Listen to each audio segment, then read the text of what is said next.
Hello friends, welcome to दृष्टि IQ। आज की ये वीडियो आपके आने वाले किसी भी एग्जाम के लिए काफ़ी ज़्यादा महत्वपूर्ण रहने वाली है, क्योंकि इस वीडियो के अंदर हमारा जो टॉपिक है ये है केंद्रीय बजट 2022-23। तो हाल ही में साल 2022-23 के लिए देश का केंद्रीय बजट पेश कर दिया गया है। और जैसा कि आप जानते हैं कि जो बजट होता है इसमें ये बताया जाता है कि आगे आने वाले 1 सालों में सरकार कहाँ कहाँ पर और कितना पैसा खर्च करेगी। तो हम लोग इस वीडियो के अंदर हर एक क्वेश्चन को कवर करेंगे जो कि केंद्रीय बजट 2022-23 से आपकी परीक्षा के अंदर पूछा जा सकता है। यहाँ पर हम लोग ये भी देखेंगे कि किस किस मंत्रालय को कितना कितना बजट आवंटित किया गया है, साथ ही केंद्र सरकार ने कौन कौन सी नई योजनाएं शुरू करी हैं जिन पर अक्सर आपकी परीक्षाओं के अंदर क्वेश्चंस पूछे जाते हैं। तो ये वीडियो काफी महत्वपूर्ण रहने वाली है आपकी परीक्षा के लिए, चाहे आप किसी भी गवर्नमेंट एग्जाम की तैयारी कर रहे हो। और अगर आप इस वीडियो को पूरा ध्यान से देख लेते हैं तो केंद्रीय बजट 2022-23 से आने वाले किसी भी क्वेश्चन का आंसर करने में आप सक्षम होंगे। तो चलिए शुरू करते हैं। यहाँ पर आपके सामने आज का सबसे पहला क्वेश्चन है, केंद्रीय बजट 2022-23 को संसद में किसके द्वारा पेश किया गया। तो बिल्कुल आसान क्वेश्चन है। जो बजट होता है देश का वो भारत के वित्त मंत्री के द्वारा पेश किया जाता है, और अभी के समय भारत की वित्त मंत्री हैं निर्मला सीतारमन। तो हाल ही में निर्मला सीतारमन ने 1 फरवरी के दिन संसद में देश का केंद्रीय बजट पेश किया है। और ये जो बजट है ये वित्त वर्ष 2022-23 के लिए है, जो कि 1 अप्रैल 2022 को शुरू होगा। तो इस क्वेश्चन का आंसर हो गया ऑप्शन नंबर सी। इसी तरीके से हर एक क्वेश्चन का आंसर आपको पहले खुद से सोचना है, फिर मैं आपको राइट आंसर बताऊंगा। इस तरीके से आप इन क्वेश्चंस को लंबे समय तक याद रख पाएंगे। अगला सवाल यहाँ पर है, वित्त मंत्री निर्मला सीतारमन ने लगातार कौन सी बार देश का केंद्रीय बजट पेश किया है। तो अभी के समय भारत की जो वित्त मंत्री निर्मला सीतारमन है, इन्होंने इस बार लगातार चौथी बार अपना बजट पेश किया है। इन्होंने सबसे पहली बार बजट पेश किया था साल 2019 में, और तब से ये लगातार देश का केंद्रीय बजट पेश कर रही हैं। यहाँ पर आप ये भी देख सकते हैं कि बजट के दौरान जो भाषण दिया जाता है केंद्रीय वित्त मंत्री के द्वारा, उसमें जो भारत की निर्मला सीतारमन है, इन्होंने अब तक जो 4 बजट भाषण दिए हैं उनमें से इस बार का जो बजट भाषण था ये इनका सबसे छोटा था, जो कि 1 घंटे 30 मिनट में ही समाप्त हो गया। वहीं इन्होंने अब तक का जो अपना सबसे लंबा बजट भाषण दिया था ये था साल 2020 का, जिसमें इन्होंने 2 घंटे 40 मिनट तक बजट भाषण दिया था। तो ये चीजें भी आपको ध्यान रखनी है। वित्त वर्ष 2022-23 के लिए संसद में केंद्रीय बजट कब पेश किया गया। तो केंद्रीय बजट जो होता है ये हर साल फरवरी महीने के पहले दिन पेश किया जाता है, यानी कि 1 फरवरी 2022 को हाल ही में पेश किया गया। इस क्वेश्चन का आंसर होगा ऑप्शन सी। हालांकि आपको बता दूं, पहले 2017 से पहले तक ये फरवरी महीने के आखिरी दिन पेश किया जाता था, लेकिन 2017 में अरुण जेटली ने इसको बदल कर दिया था पहले दिन, तो 1 फरवरी को पेश किया जाता है। अभी मैं आपको वीडियो के लास्ट में स्टैटिक क्वेश्चंस भी कराऊंगा, तो वहां पर भी हम उस क्वेश्चन को कवर करेंगे। केंद्रीय बजट 2022-23 में किस समयावधि को अमृतकाल कहा गया है। तो इस बार के केंद्रीय बजट में अमृतकाल काफी चर्चा में रहा, क्योंकि इस बार का जो बजट है ये अमृतकाल में विकास को ध्यान में रखते हुए तैयार किया गया है। तो अमृतकाल जो है ये होगा टोटल 25 साल का टाइम पीरियड। ये 2022 से लेकर के 2047 तक को बोला गया है, क्योंकि 2022 में भारत अपनी आज़ादी की 75वीं वर्षगांठ मनाएगा, जिसको नाम दिया गया था इंडिया एट 75। और इसी तरीके से 2047 में जब भारत अपनी आज़ादी की 100वीं वर्षगांठ मनाएगा तो उस विजन को नाम दिया गया है इंडिया एट 100। तो इन दोनों टाइम पीरियड के बीच में जो 25 साल का गैप है इसी को बोला गया है अमृतकाल। तो ये क्वेश्चन काफी महत्वपूर्ण है, इसको आपको जरूर याद रखना है। इसके बाद अगला सवाल है, केंद्रीय बजट 2022-23 में कितनी प्राथमिकताओं में विकास पर जोर दिया गया है। तो इस बार का जो केंद्रीय बजट है ये अमृतकाल को ध्यान में रखते हुए टोटल 4 प्राथमिकताओं में विकास पर जोर दिया गया है। इस क्वेश्चन का आंसर होगा ऑप्शन सी। यहाँ पर आप देख सकते हैं जो 4 प्राथमिकता वाले क्षेत्र हैं जिनमें विकास करना है, उनमें नंबर 1 है PM गति शक्ति, दूसरा है समावेशी विकास, तीसरा है उत्पादकता बढ़ाना एवं निवेश, उभरते अवसर, ऊर्जा के स्वरूप में बदलाव और जलवायु कार्रवाई, फिर चौथा है निवेश का वित्त पोषण करना। तो इस बार का जो बजट है वो इन्हीं 4 प्राथमिकताओं में विकास पर जोर देते हुए बनाया गया है। अब यहाँ पर हम लोग वित्त वर्ष 2022-23 में सरकार ने जो भी अनाउंसमेंट की है उससे रिलेटेड क्वेश्चंस को देखने वाले हैं। तो यहाँ पर देखिए पहला क्वेश्चन है, वित्त वर्ष 2022-23 में राष्ट्रीय राजमार्ग नेटवर्क में कितने किलोमीटर का विस्तार किया जाएगा। यानी कि भारत का जो नेशनल हाईवेज नेटवर्क है इसमें कितने किलोमीटर की बढ़ोतरी की जाएगी। सही आंसर हो जाएगा ऑप्शन नंबर डी, यानी कि 25,000 किलोमीटर। तो भारत के नेशनल हाईवेज के नेटवर्क में 25,000 किलोमीटर नए राजमार्ग को जोड़ा जाएगा।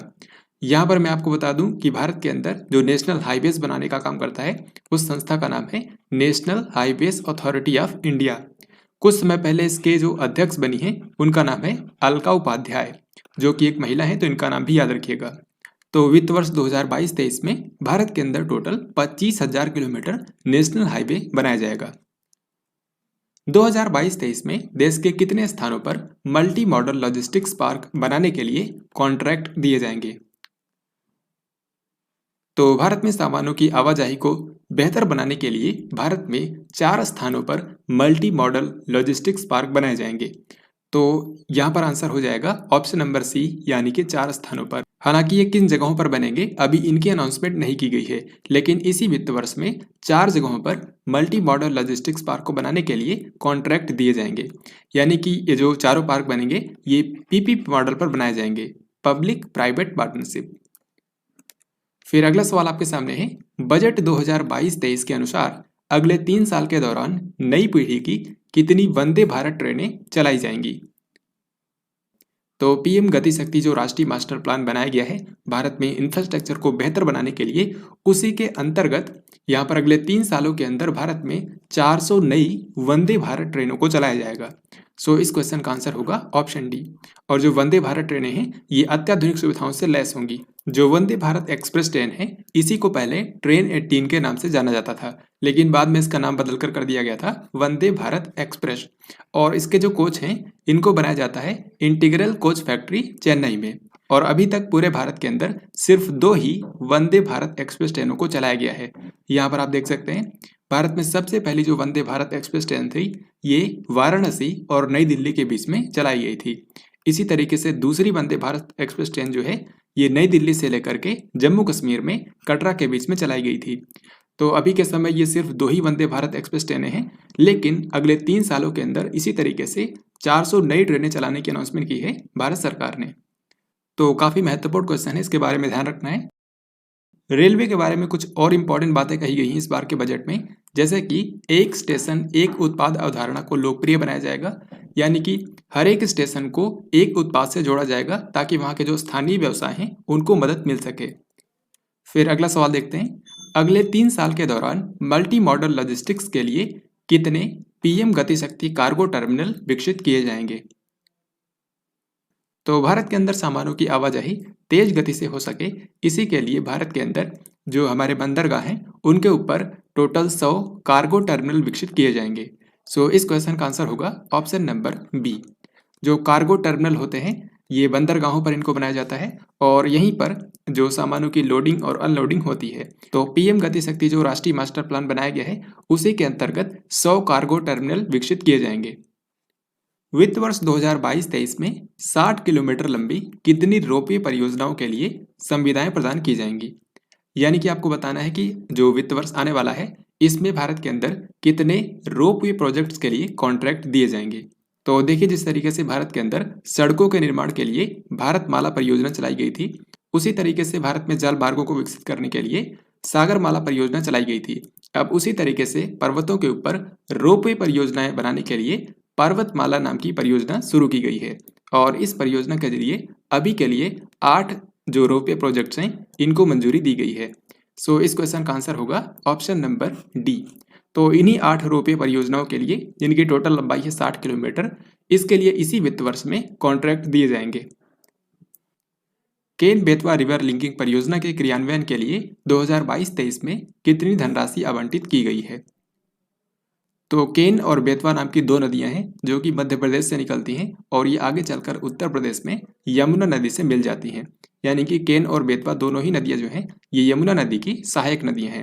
तो भारत सरकार इन दोनों नदियों को जोड़ने के लिए एक परियोजना चला रही है जिसका नाम है केन बेतवा रिवर लिंकिंग परियोजना।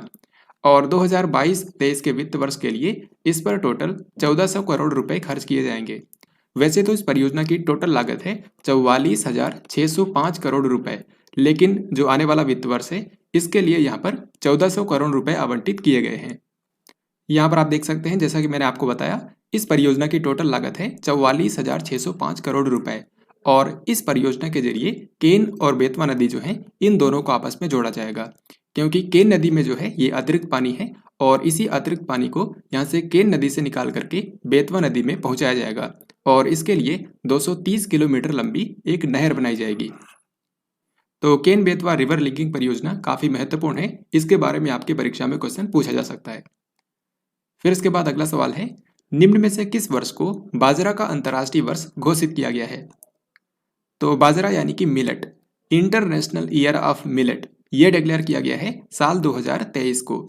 सो इस क्वेश्चन का आंसर होगा ऑप्शन नंबर बी। तो जो आने वाला साल होगा उसको बाजरा का अंतर्राष्ट्रीय वर्ष के रूप में घोषित किया गया है। इसके अलावा भी कृषि क्षेत्र के लिए कई सारी अनाउंसमेंट हुई है इस बार के बजट में, जैसे कि गेहूं और धान की खरीद के लिए किसानों से एमएसपी पर 2.37 लाख करोड़ रुपए से यहाँ पर गेहूं और धान की खरीद की जाएगी। साथ ही इस बार के बजट में अनाउंस किया गया है कि भारत के अंदर रसायन मुक्त प्राकृतिक खेती को बढ़ावा दिया जाएगा। तो यहाँ पर नेचुरल फार्मिंग को बढ़ावा दिया जाएगा, जिसमें किसी भी तरह का रसायन खेतों में नहीं डाला जाता है। और इसके पहले चरण के अंतर्गत गंगा नदी के दोनों तरफ 5 किलोमीटर चौड़े कॉरिडोर में जो वहाँ के किसान हैं उनकी भूमि पर ध्यान दिया जाएगा। तो शुरुआती चरण में यहाँ पर गंगा नदी के किनारे दोनों तरफ 5 किलोमीटर के दायरे में जो भी किसान के खेत आते हैं उन पर यहाँ पर फोकस किया जाएगा, वहीं पर रसायन मुक्त प्राकृतिक खेती को बढ़ावा दिया जाएगा। इन सब के अलावा कृषि क्षेत्र में एक और अनाउंसमेंट ये हुई है कि फसल आकलन, भूमि रिकॉर्डों के डिजिटलीकरण, यानी कि जो किसानों के भूमि के रिकॉर्ड्स हैं उनको डिजिटल बनाने और कीटनाशकों और पोषक तत्वों के छिड़काव के लिए किसान ड्रोन का उपयोग किया जाएगा। यहाँ पर किसान ड्रोन के उपयोग को बढ़ावा दिया जाएगा, ये भी आपको ध्यान रखना है। फिर अगला सवाल आपके सामने है, उद्यम, ई श्रम, एनसीएस और असीम पोर्टल का संबंध किससे है? किसानों से, एमएसएमई क्षेत्र से, महिलाओं से या फिर वरिष्ठ नागरिक से? तो ये जो सारे पोर्टल हैं ये भारत के सूक्ष्म, लघु और मध्यम उद्यमों के लिए लॉन्च किए गए थे, यानी कि micro, small and medium enterprises. तो इस क्वेश्चन का आंसर होगा ऑप्शन नंबर बी। तो अभी हाल ही में अनाउंस ये किया गया है कि इन सारे पोर्टल्स को आपस में इंटरलिंक कर दिया जाएगा ताकि एमएसएमईज को और बेहतर तरीके से मदद प्रोवाइड की जा सके। जैसा कि हम सभी जानते हैं, जो सूक्ष्म, लघु और मध्यम उद्योग होते हैं उनका देश की अर्थव्यवस्था में काफ़ी इंपॉर्टेंट योगदान होता है और इसीलिए यहाँ पर एमएसएमई के लिए भी कई सारी अनाउंसमेंट की गई हैं। जैसे कि एमएसएमईज को जो इमरजेंसी क्रेडिट लिंक्ड गारंटी योजना है, जिसके तहत एमएसएमईज को ऋण मुहैया कराया जाता है, अब इस योजना को मार्च 2023 तक बढ़ाया जाएगा। साथ ही इसमें जो गारंटी कवर दिया जाता है इसमें 50,000 करोड़ रुपए की वृद्धि करके इसको 5 लाख करोड़ रुपए तक पहुंचाया जाएगा। इसके बाद ये रहा अगला सवाल, ऑनलाइन प्रशिक्षण के जरिए देश के नागरिकों की कुशलता बढ़ाने के लिए कौन सा पोर्टल लॉन्च किया जाएगा? तो कौशल विकास की यहाँ पर बात हो रही है। भारत के अंदर ऑनलाइन ट्रेनिंग प्रोवाइड करके देश के नागरिकों की स्किल में इम्प्रूवमेंट लाने के लिए एक नया पोर्टल लॉन्च किया जाएगा, जिसका नाम रखा गया है देश स्टैक ई पोर्टल। देश स्टैक ई पोर्टल, यहाँ पर देश का फुल फॉर्म है digital ecosystem for skilling and livelihood. अब यहाँ पर आपसे पूछा गया है कि पीएम ई विद्या के एक कक्षा एक टीवी चैनल कार्यक्रम का विस्तार करके इसे कितनी टीवी चैनलों पर दिखाया जाएगा? तो देखिए, अभी तक क्या था कि पीएम ई विद्या जो कार्यक्रम है, जिसके तहत देश के बच्चों को क्लास 1 से लेकर के 12th तक के बच्चों को ऑनलाइन एजुकेशन फ्री में प्रोवाइड की जाती है। और इसी के अंतर्गत एक कार्यक्रम शुरू किया गया था 1 क्लास 1 टीवी चैनल, यानी कि टोटल 12 टीवी चैनल शुरू किए गए थे 1 से लेकर कक्षा 12वीं तक के लिए। लेकिन अब इसका विस्तार किया जा रहा है और अब ये 12 चैनल से बढ़ा करके 200 चैनल तक इसका विस्तार किया जाएगा। यानी कि 1 क्लास 1 टीवी चैनल के जो कार्यक्रम है अब इनको स्थानीय भाषाओं में भी यहाँ पर ऑनलाइन एजुकेशन प्रोवाइड की जाएगी। तो इसीलिए यहाँ पर 200 टीवी चैनल लॉन्च किए जाएंगे। इस क्वेश्चन का आंसर हमारा हो जाएगा ऑप्शन नंबर डी। यानी कि अभी तक 1 क्लास 1 टीवी चैनल के जो कार्यक्रम थे ये सिर्फ 12 टीवी चैनलों पर ही दिखाए जाते थे, अब इनको 200 टीवी चैनलों पर दिखाया जाएगा। एक और इम्पॉर्टेंट अनाउंसमेंट शिक्षा क्षेत्र में ये हुई है कि भारत के अंदर गुणवत्तापूर्ण शिक्षा उपलब्ध कराने के लिए भारत में एक डिजिटल विश्वविद्यालय की स्थापना की जाएगी, यानी कि एक डिजिटल यूनिवर्सिटी बनाई जाएगी। गुणवत्तापूर्ण मानसिक स्वास्थ्य परामर्श और देखरेख सेवाओं के लिए कौन सा कार्यक्रम शुरू किया जाएगा? तो भारत के अंदर लोगों को गुणवत्तापूर्ण मानसिक स्वास्थ्य परामर्श प्रदान करने के लिए एक नया कार्यक्रम शुरू किया जाएगा, जिसका नाम होगा national tele mental health program. National tele mental health program. और इस प्रोग्राम के जरिए भारत के अंदर अलग अलग स्थानों पर 23 टेली मेंटल हेल्थ सेंटर स्थापित किए जाएंगे, जिसके जरिए मानसिक स्वास्थ्य समस्याओं में लोगों की हेल्प की जाएगी।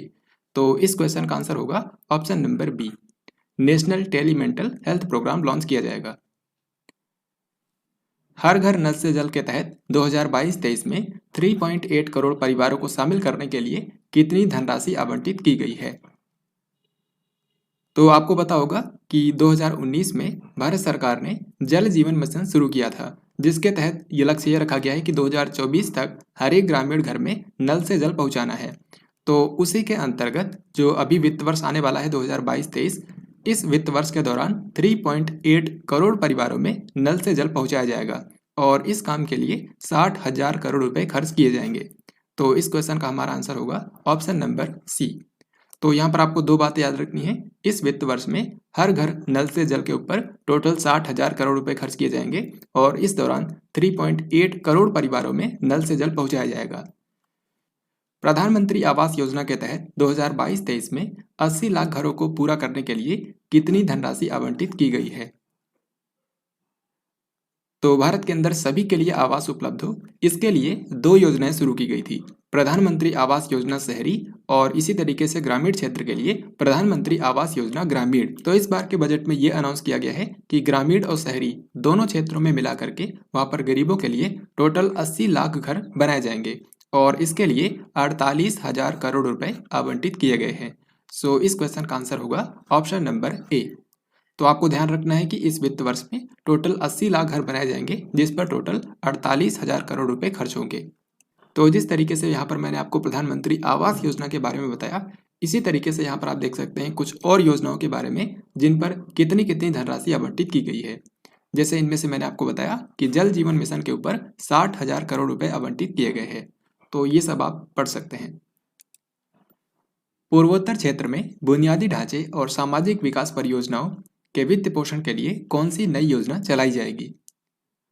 तो आप जानते हैं कि भारत के पूर्वोत्तर क्षेत्र में टोटल 8 राज्य हैं। तो यहाँ पर इंफ्रास्ट्रक्चर प्रोजेक्ट्स और जो सोशल डेवलपमेंट प्रोजेक्ट्स हैं उनको फंड करने के लिए, यानी कि उनको वित्त पोषित करने के लिए एक नई योजना चलाई जाएगी और इस योजना का नाम होगा PM-DIVINE, जिसका मतलब है prime ministers development initiative for north east region, जिसका हिंदी में मतलब होगा पूर्वोत्तर क्षेत्र के विकास के लिए प्रधानमंत्री की विकास पहल। तो PM-DIVINE योजना शुरू की गई है भारत के पूर्वोत्तर क्षेत्र के लिए और इसमें जो शुरुआती बजट आवंटित किया गया है ये है 1500 करोड़ रुपए। तो 1500 करोड़ रुपए के शुरुआती बजट से इस PM-DIVINE योजना को शुरू किया जाएगा। उत्तरी सीमा पर सीमावर्ती गांवों के विकास के लिए कौन सा कार्यक्रम शुरू किया जाएगा? तो भारत की उत्तरी सीमा पर, यानी कि जैसे उत्तर प्रदेश, हिमाचल प्रदेश, उत्तराखंड, अरुणाचल प्रदेश, ये सब जो राज्य हैं, यहाँ पर बॉर्डर के पास में जो गांव बसते हैं जहाँ पर कनेक्टिविटी और इंफ्रास्ट्रक्चर काफ़ी लिमिटेड है, वहाँ पर उनके विकास के लिए, उन गाँवों के विकास के लिए एक नया कार्यक्रम शुरू किया गया है जिसका नाम है वाइब्रेंट विलेजेस प्रोग्राम, यानी कि जीवंत ग्राम कार्यक्रम। तो इस क्वेश्चन का आंसर होगा ऑप्शन नंबर ए। तो भारत की उत्तरी सीमा पर जो सीमावर्ती गांव हैं उनके विकास के लिए वाइब्रेंट विलेजेस प्रोग्राम शुरू किया गया है, ये आपको ध्यान रखना है। अनुसूचित वाणिज्यिक बैंकों के द्वारा देश के कितने जिलों में डिजिटल बैंकिंग इकाइयां स्थापित की जाएंगी? तो देश के कोने कोने में डिजिटल बैंकिंग पहुंचाने के लिए भारत की जो शेड्यूल्ड कमर्शियल बैंक्स हैं उनके द्वारा 75 जिलों के अंदर 75 डिजिटल बैंकिंग इकाइयां स्थापित की जाएंगी। सो इस क्वेश्चन का आंसर होगा ऑप्शन नंबर सी, यानी कि टोटल 75 जिलों में। जैसा कि आप जानते हैं कि इस बार यानी कि 2022 में भारत की आज़ादी की 75वीं वर्षगांठ मनाई जाएगी। तो इसी के उपलक्ष्य में ये 75 जिलों के अंदर 75 डिजिटल बैंकिंग इकाइयां स्थापित करने की अनाउंसमेंट की गई है और इनको भारत की जो शेड्यूल्ड कमर्शियल बैंक्स हैं उनके द्वारा स्थापित किया जाएगा। वर्ष 2022 में कितने प्रतिशत डाकघरों में कोर बैंकिंग सिस्टम चालू हो जाएगा? तो इस बार के बजट में अनाउंस किया गया है कि वर्ष 2022 में ही भारत के अंदर जितने भी पोस्ट ऑफिस हैं, 1.5 लाख पोस्ट ऑफिस, उन सभी में कोर बैंकिंग सिस्टम को लागू कर दिया जाएगा ताकि सभी तक बैंकिंग की पहुंच सुनिश्चित हो सके। तो इस क्वेश्चन का हमारा आंसर होगा ऑप्शन नंबर डी, यानी कि 100% डाकघरों में इसी साल के अंत तक कोर बैंकिंग सिस्टम लागू कर दिया जाएगा। इसके अलावा इस बार के बजट में यह भी अनाउंस किया गया है कि वित्त वर्ष 2022-23 में ही एम्बेडेड चिप का उपयोग करते हुए ई पासपोर्ट जारी किए जाएंगे।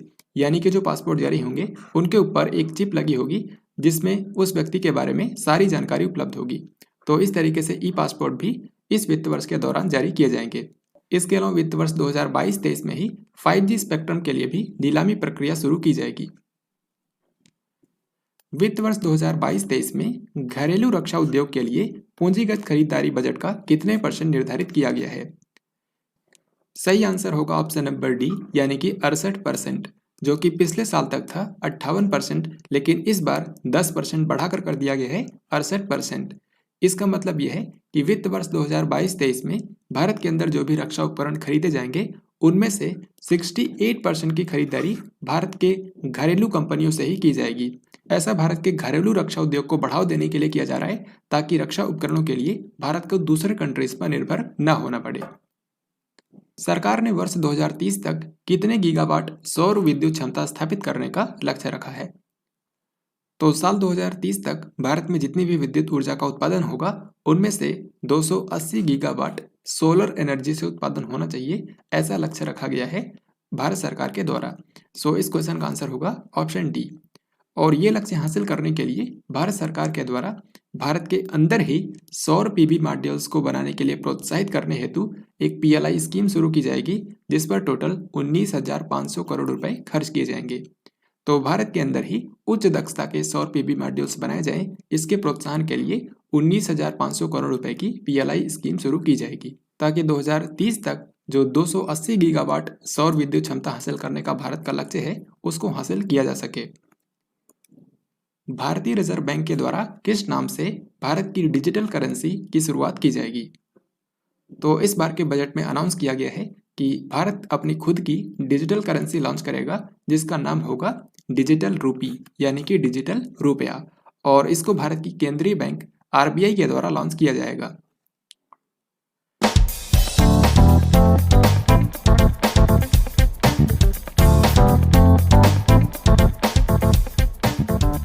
फिर इसके बाद ये क्वेश्चन भी काफ़ी इंपॉर्टेंट है। आपको बताना है कि किसी भी डिजिटल परिसंपत्ति के हस्तांतरण से प्राप्त आय पर कितने % कर वसूला जाएगा। यानी कि अगर कोई भी व्यक्ति किसी डिजिटल संपत्ति में पैसा इन्वेस्ट करता है और उससे जो भी उसको लाभ मिलेगा उसका 30% भारत सरकार कर के रूप में वसूलेगी। सो इस क्वेश्चन का आंसर होगा ऑप्शन नंबर डी। जैसे कि क्रिप्टो करेंसी या फिर NFT में जो लोग इन्वेस्ट करते हैं उससे जो भी उनको इनकम होगी उसका 30% भारत सरकार कर के रूप में वसूलेगी। सहकारी समितियों के लिए वैकल्पिक न्यूनतम कर भुगतान को 18.5% से घटा करके कितने % कर दिया गया है? तो भारत के अंदर जो सहकारी समितियां हैं उनको बढ़ावा देने के लिए उन्हें जो वैकल्पिक न्यूनतम कर देना होता है जो कि 18% होता था, अब इसको कम करके कर दिया गया है 15%। तो पहले था 18.5% और अब इसको घटाकर कर दिया गया है 15%।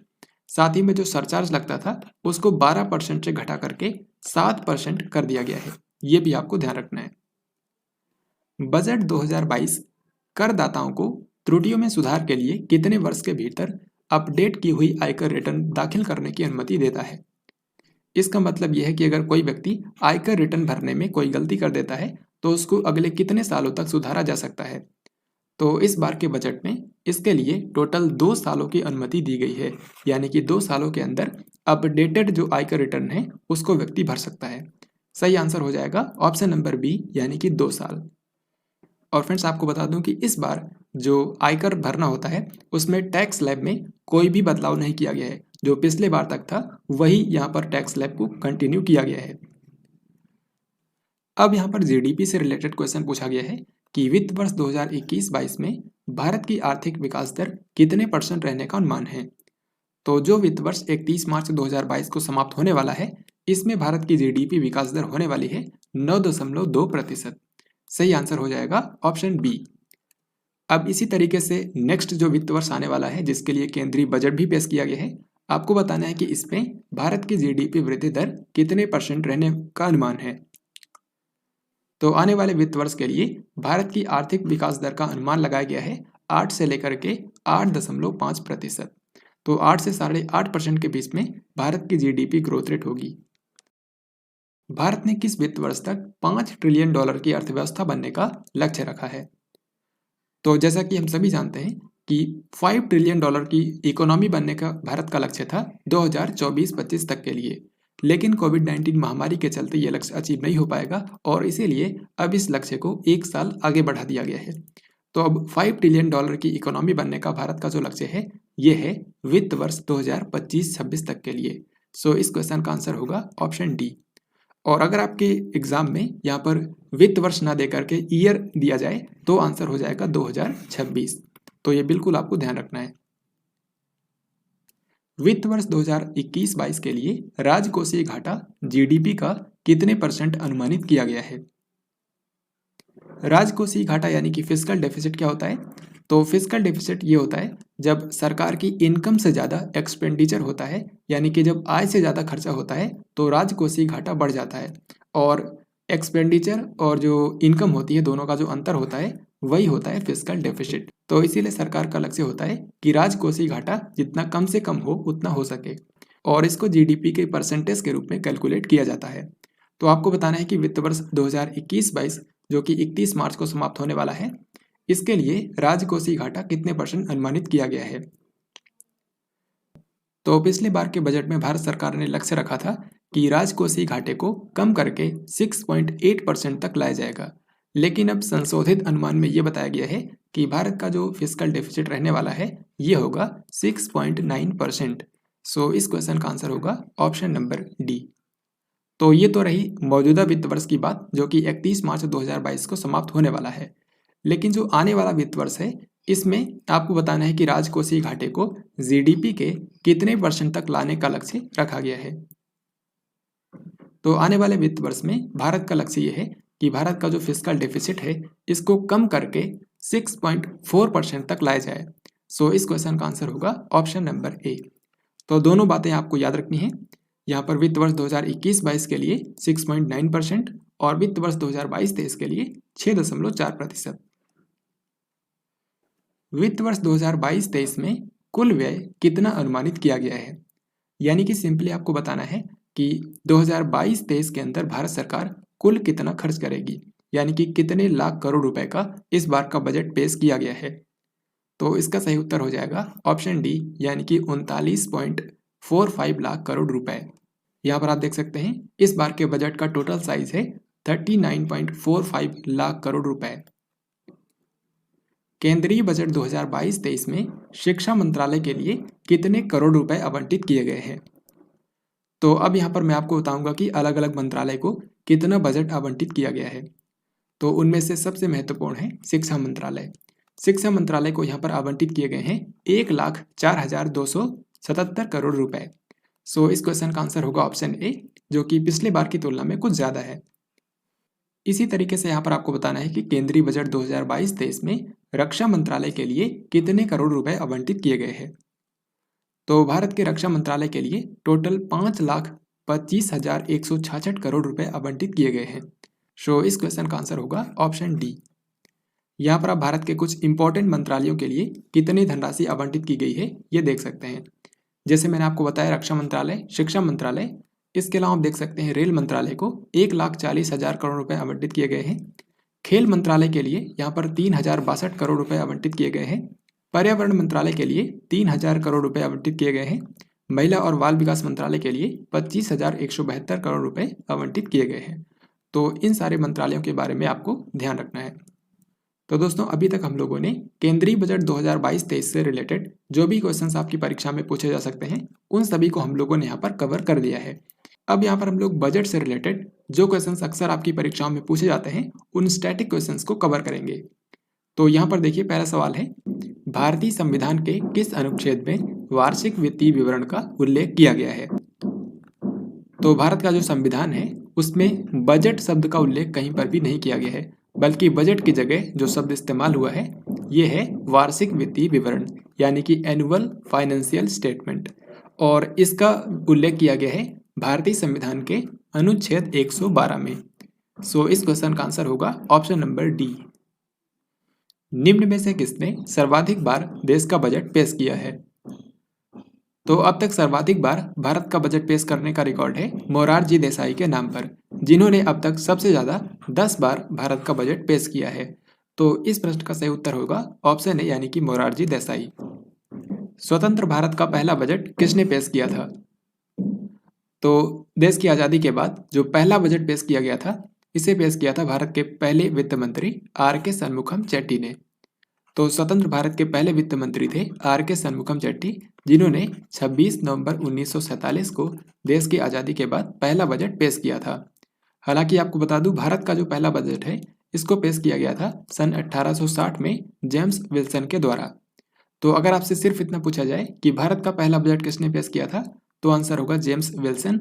लेकिन अगर आपसे ये पूछा जाए कि स्वतंत्र भारत का पहला बजट किसने पेश किया था, तो आर के शनमुखम चेट्टी। भारत का बजट पेश करने वाली पहली पूर्णकालिक महिला वित्त मंत्री कौन है?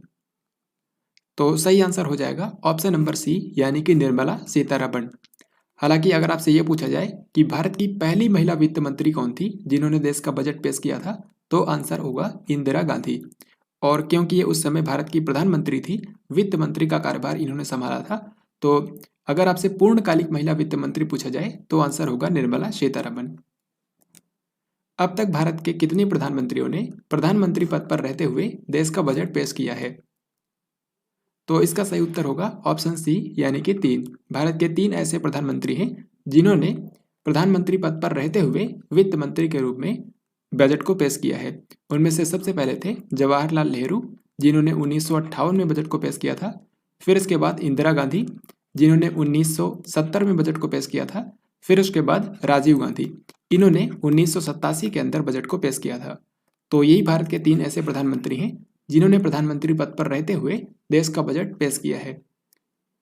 किस पूर्व वित्त मंत्री ने बजट पेश किए जाने का समय शाम 5 बजे से बदल करके सुबह 11 बजे कर दिया था? तो 1999 तक भारत में जो बजट पेश किया जाता था ये शाम के 5 बजे पेश किया जाता था। लेकिन सन 2000 में यशवंत सिन्हा, जो कि भारत के पूर्व वित्त मंत्री थे, इन्होंने बजट पेश किए जाने का समय 5 बजे से बदल करके सुबह 11 बजे कर दिया था। तो सन 2000 में पहली बार बजट को 11 बजे पेश किया गया था। तो इस क्वेश्चन का आंसर होगा ऑप्शन नंबर बी। बजट को पहली बार 1 फरवरी के दिन किस वर्ष पेश किया गया था? तो साल 2017 से पहले तक भारत में जो बजट पेश किया जाता था ये फरवरी महीने के आखिरी दिन पेश किया जाता था। लेकिन 2017 में भारत के वित्त मंत्री अरुण जेटली ने इसको बदल करके फरवरी महीने के पहले दिन को कर दिया था, यानी कि तब से ये 1 फरवरी को पेश किया जाता है। सो इस क्वेश्चन का आंसर होगा ऑप्शन बी। निम्न में से किस वर्ष पहली बार बजट दस्तावेजों को रखने के लिए ब्रीफ केस की बजाय बही खाते का इस्तेमाल किया गया? तो सन 2019 से पहले तक भारत के अंदर जो बजट के दस्तावेज लाए जाते थे वित्त मंत्री के द्वारा, वो एक ब्रीफ केस में रख करके लाए जाते थे। लेकिन सन 2019 में भारत की वित्त मंत्री निर्मला सीतारमण ने इस प्रथा को बदलते हुए बही खाते के अंदर जो दस्तावेज हैं उनको लेकर आई। तो इस क्वेश्चन का आंसर होगा ऑप्शन नंबर सी। भारत में सबसे लंबा बजट भाषण देने का रिकॉर्ड किसके नाम है? तो इसका सही उत्तर हो जाएगा ऑप्शन नंबर सी यानी कि निर्मला सीतारमण। तो निर्मला सीतारमण ने साल 2020 में जो बजट भाषण दिया था, जो कि 2 घंटे 40 मिनट का था, ये अब तक का सबसे लंबा बजट भाषण था। तो इस क्वेश्चन का आंसर होगा निर्मला सीतारमण। फिर इसके बाद अगला सवाल है, भारत का पहला पेपरलेस केंद्रीय बजट कब पेश किया गया था? तो सही आंसर हो जाएगा ऑप्शन नंबर सी यानी कि साल 2021। तो पिछले साल कोविड-19 महामारी के चलते पहली बार पेपरलेस केंद्रीय बजट पेश किया गया, यानी कि यहाँ पर किसी भी कागज का इस्तेमाल नहीं किया गया। तो साल 2021 में पहली बार पेपरलेस केंद्रीय बजट पेश किया गया था और उसी तरीके से इस साल यानी कि 2022 में भी ये सेकेंड टाइम पेपरलेस केंद्रीय बजट पेश किया गया है। सो फ्रेंड्स, ये था आज का लास्ट क्वेश्चन। आई होप आपने इस वीडियो को ध्यान से देखा होगा। आज की इस वीडियो में हम लोगों ने केंद्रीय बजट 2022-23 से रिलेटेड जितने भी इंपॉर्टेंट क्वेश्चंस पूछे जा सकते हैं उन सभी को हम लोगों ने यहाँ पर कवर किया है। साथ ही बजट के बारे में जो क्वेश्चंस आपकी परीक्षाओं में बार बार पूछे जाते हैं उनके बारे में भी हम लोग यहाँ पर डिस्कस किया। तो आई होप आपको ये वीडियो पसंद आया होगा, और अगर आपको ये वीडियो पसंद आया है तो इस वीडियो को लाइक और शेयर ज़रूर करें। साथ ही आपको ये वीडियो कैसा लगा कमेंट बॉक्स में लिखना ना भूलें। हम लोग मिलेंगे जल्दी एक नई वीडियो में। तब तक के लिए जय हिंद, वंदे मातरम।